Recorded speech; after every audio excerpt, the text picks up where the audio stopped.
I got a bunch of stuff to biface today, so I'm just going to go ahead and do it on film. I was going to do this off camera, but I'm going to do it on camera. And the previous video I showed how to cut the agate slabs, so I was able to cut it down further, and these are good for arrowheads.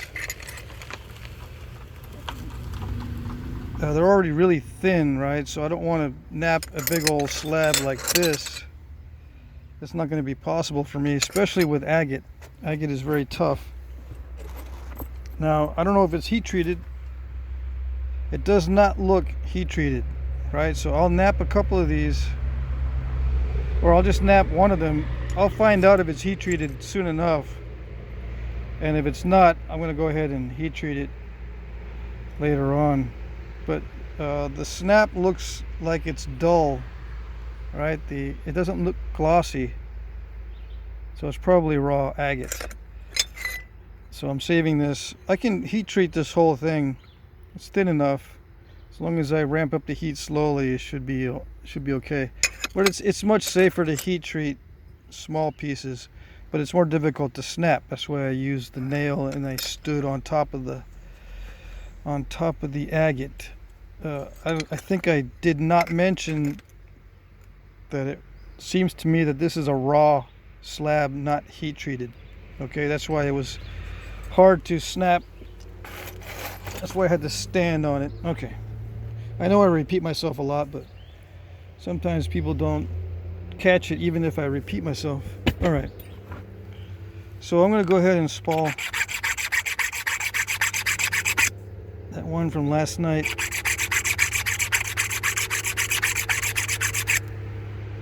I had to move my location, but I still get background noises. I'm right next to a major road in a park.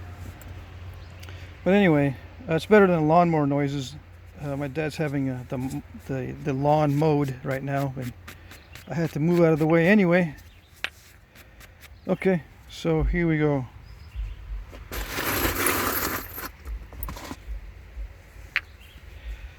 This is a raw piece of stone. Yeah, concrete almost immediately, but this other stuff looks okay. Yeah, immediately. Not almost immediately, but immediately. There's some issues. There's a crack here and concrete. That's a nice piece.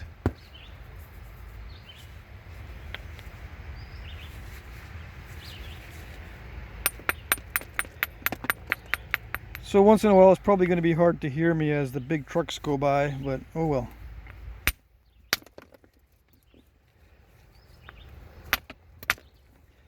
It's not a highway, it's just a major road.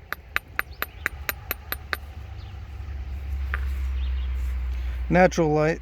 Since I'm in a park, I don't have connection to an outlet for the lamps that I have. Yeah, heat treating this. I'll probably heat treat this, or not probably, but I might heat treat this in the same batch with the agate. Because it'll be a higher heat. This probably needs 400 or above. Same with the agate. Usually needs 400 or above. But I'll ramp it up slowly and then stop at like 325. Cook it at 325 for 4 hours and then turn it off, let it cool all the way down, and then test it, see if it responded at 325. Sometimes it'll respond at a low temperature like that. So I wouldn't need to go any further. But if it does not nap easier, it doesn't hurt it to put it back in and ramp it up to a different higher temperature. Some rocks need way more than 400. Hopefully the agate won't need more than that. The turkey roaster I got, I thought it was one of those ones that goes up to 450, but I think it says 400. So, but I need a brand new one. My old one is very finicky. I can't rely on the temperature, even though I have a thermometer installed with it. the temperature will vary over time inside the turkey roaster a lot. You know, I'll check the thermometer, it'll be 400 even. I'll go away for 30 minutes, come back, and it'll be 375 or 425. I'll go and come back. And it's always a different temperature. And I know it shuts itself off and turns itself on, but that's kind of ridiculous. You should try to maintain a fairly consistent temperature. Anyway, so hopefully the new one will act better. This is a lot of concrete. That's a lot. The whole center on this one appears to be concrete. But some of these areas are nice, except for the cracks. Is this typical? Well, yeah, if you just pick it up off the surface, especially here, well, especially in Texas, because Native Americans already combed all the surface material, and whatever's left now after thousands of years is usually not that great. And they knew it, you know. They had their secret or special spots that they would mine or quarry and leave these things alone because it's just too many defects to work around. But you can still nap it, and it makes good video content.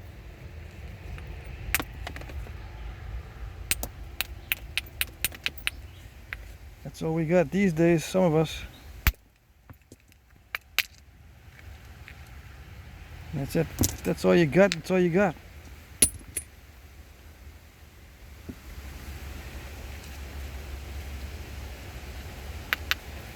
See, this half looks okay, this half does not, so I'm going to try to take a flake off of this side.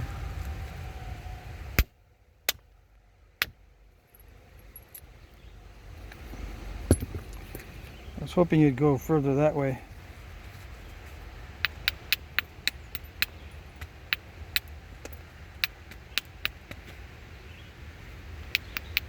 Let's see, if I make a good platform there. Yeah, the only place to hit it really is on this side. Yeah, right there like that.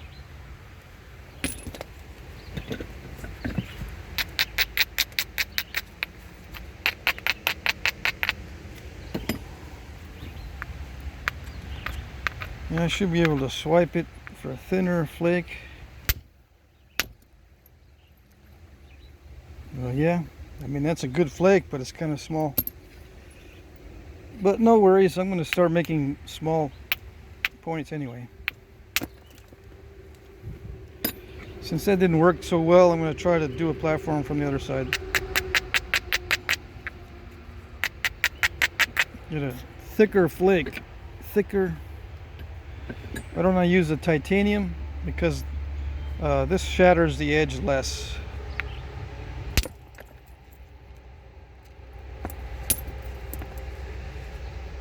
Let's see.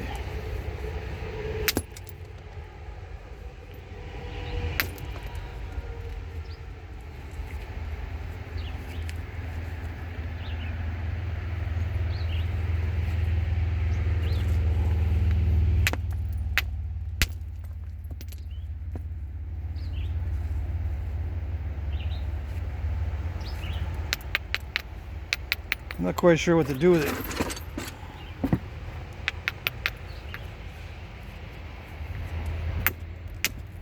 I gotta get rid of that hole there.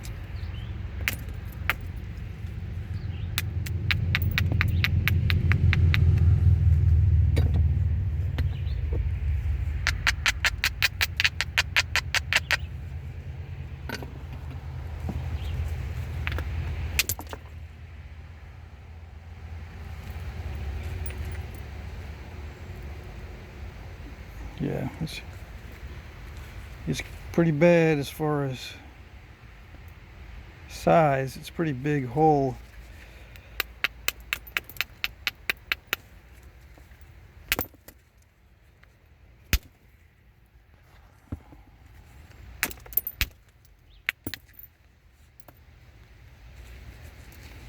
Yeah, if I can skin this concrete off, I can probably end up with a fairly good size, fairly medium sized biface. There's a crack here though. Right there.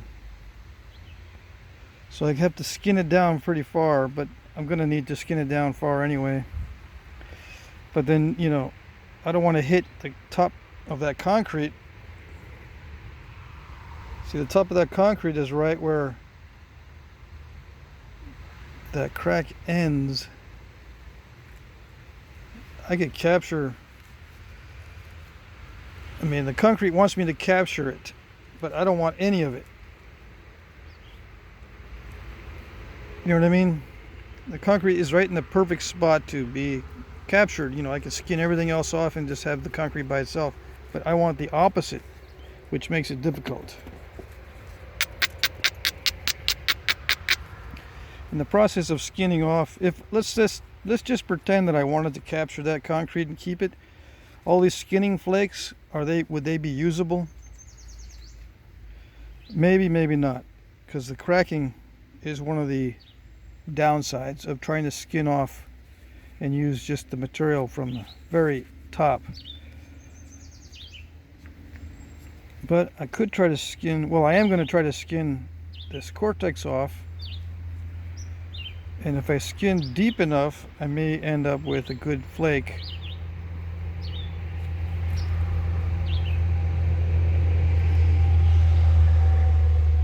But the amount of control needed to do that is a little bit much for direct percussion.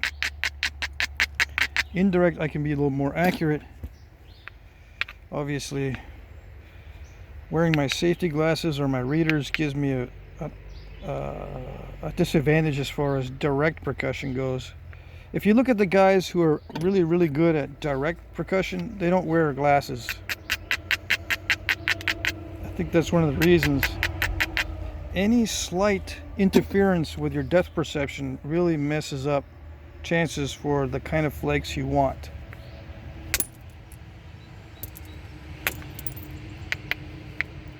So it gets very frustrating when you know something is interfering, but you do it anyway. Like, I know my glasses are interfering with my napping, but I wear them anyway. If you're doing this professionally, you can't have any mistakes. Mistakes are unacceptable. You're gonna have to take some risks, and I've seen guys, you know, take that risk. I don't recommend it, but I understand why it's done, because it is frustrating. Okay.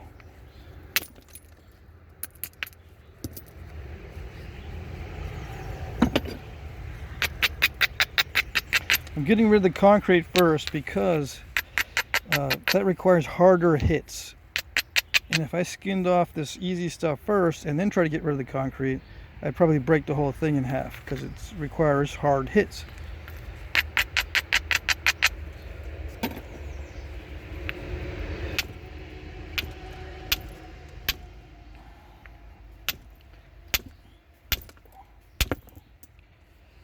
Yeah, extremely hard hits.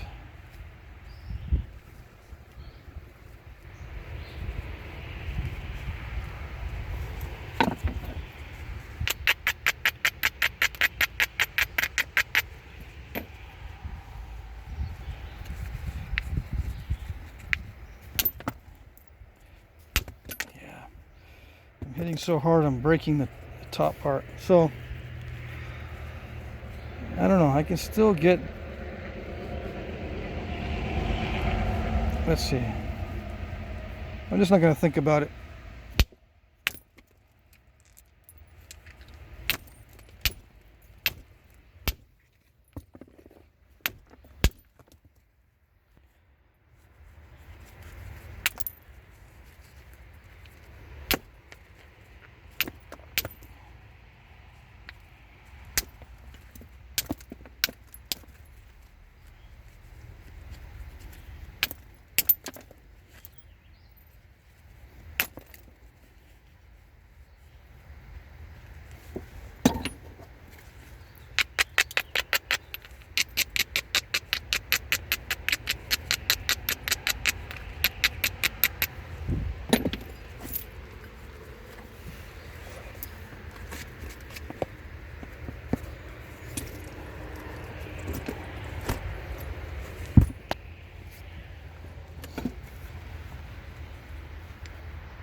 Okay, so that's pretty much bifaced out. That's what I would leave it as if I was going to work it into a point. I just leave it like this. I would rate this about a 3 out of 10 on a biface scale. It's raw, it's got concrete. It's not on the middle, it's not in the middle, so it's not too bad. It's not a 2 out of 10 or a 1. If the concrete's in the middle, I consider it to be a 1. This is about a 3 because there's still concrete on it. But it can still be used. I can still nap through this stuff here with metal on metal. Now if I were to use a plastic mallet or a wooden mallet or a deer antler mallet or something on the metal, it wouldn't transfer as much energy as the aluminum or metal on metal.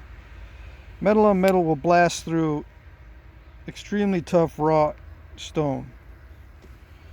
Right? So that's what we want to do. We want to be able to nap stone even if it's extremely difficult. If you guys have not tried it, the metal on metal, go ahead and try it and you'll see quite a difference. Now some guys don't like it because it's way too smashy. That's fine. If it's not working for you, don't use it, of course. I mean, and it's not you, it's just sometimes the stone you're working with, or just the way you swing, or the speed of the swings, or the platforms you're developing just don't click with you. Don't use it. But if you can use the metal on metal,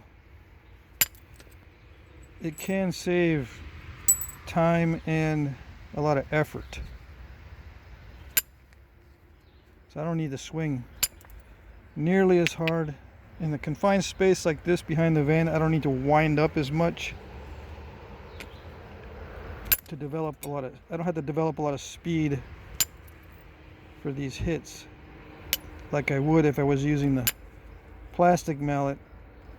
The wood absorbs the most energy. So if you're using a wooden mallet, you're really going to have to wind up and make a very fast hit on this raw stuff.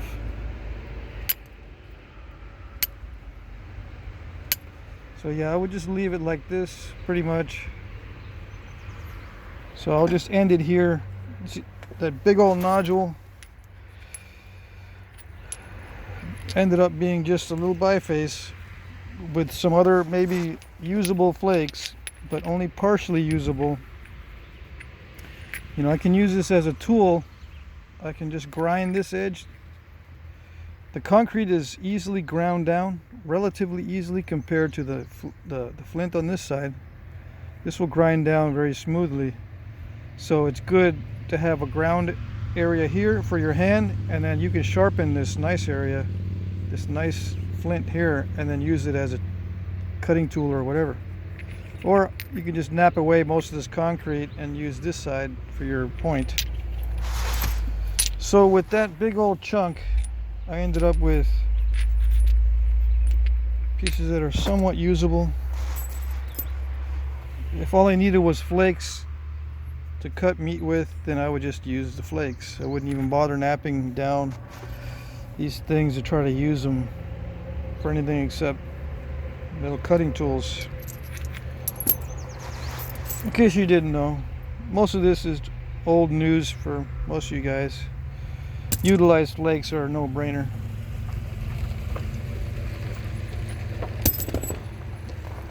No explanation needed. So yeah, little bitty biface for that big old chunk. So that's what you can expect. Well, some of you guys can get a better yield, especially if you slab it. If you're really good at cutting away concrete and you can slab it and get like these slabs, this is what I'm talking about, like the agate slab, cut it down to 3/16 of an inch thick. You can slab rocks to capture the best areas, but it takes time. This is more chaotic, but it's faster. And metal on metal will allow you to tear through and rip through, blast through, whatever, these concrete areas more easily than if you use some other shock absorbing material for your mallet. Okay. I got a lot more spalling videos coming up. I've got some rock challenges coming up. I've got some videos with words coming up. I'm going to try to do a lot of videos today and tomorrow. Unfortunately, the upload speeds are extremely long. Like that 45-minute video on napping that crud napping video, it took 10 hours to upload. So you see how it's gonna go. If I can, I'll upload as many videos as I can today and tomorrow, but I may not be able to get too many in. All right. Okay. I kind of like this stone, but yeah, definitely needs some heat treatment. Okay, that's it.